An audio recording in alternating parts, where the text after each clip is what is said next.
Duty changed what? Let's take a look at the most important things that were updated from the Warzone Season 2 patch on Tuesday. Now, this patch on Tuesday was filled with a ton of huge quality of life updates for Warzone. Audio has been such a hot topic since Warzone launched. All of us have been killed by super questionable situations where audio just isn't happening. Call of Duty just heard us, and they're trying to make some changes.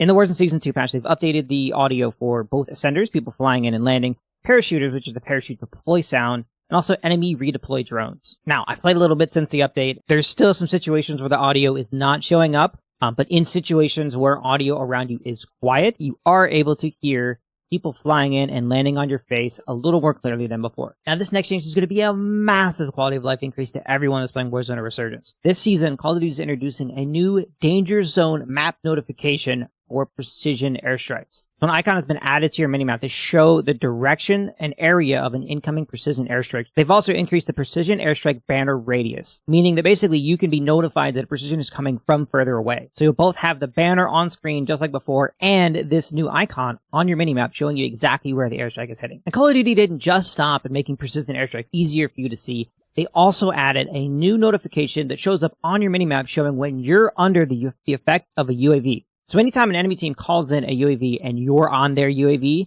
your minimap will be outlined in red. Health region delay has been decreased, allowing you to get into fights faster in Warzone Season 2. We've all been in plenty of situations where it feels like your health just isn't coming back fast enough, even though you're already fully plated. Hopefully this update helps alleviate some of that and allow you to get back in the fight faster. Next up, we got some changes to the Champions quest. They've elected this season to make it just a tiny bit harder for you to accomplish your nuke and also easier for others to spoil your nuke in-game, essentially decreasing the defusal time by 5 seconds, and also increasing the health of the chopper that you have to shoot down as part of your quest. Weapon balancing. Now, there's a lot of things here that changed in this season. I don't really want to go into all of it. First up, the RAM 7 got a nerf. Frankly, after using it following the patch notes, I still feel like the RAM is probably the best AR out there. You feel it sometimes at super long ranges, but overall, like, it still fries in the mid-range, which is where a majority of your engagements happen. The Bass B was another fan favorite. Sadly, the Bass B got hurt with a pretty significant nerf this time.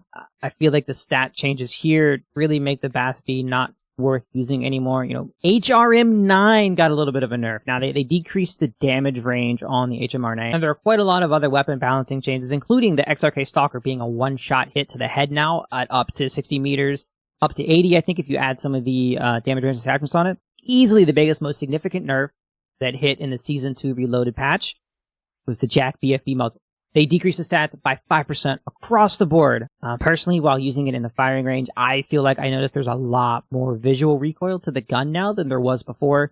That's not necessarily stated in the patch notes. Maybe it's a placebo effect, but I feel like that gun, or that muzzle, is shaking a lot more than it was before. I'm starting to move away from the Jack BFB on a lot of guns. So personally, I'm moving off to the Zen. And that's pretty much it. You know, there was a ton of things that I didn't cover in this video. I tried to keep it short and sweet and keep it to the most important things that I saw in this patch notes. But there was a lot of updates and a lot of changes in Season 2. A lot of balancing updates to different weapons, and a lot of different bug fixes that all should have a very positive effect on Warzone Season 2. If you've made it this far, thank you. Drop a follow, drop a like. So keep an eye out on TikTok in the coming days. People are going to be posting new updated gun builds, and that's why.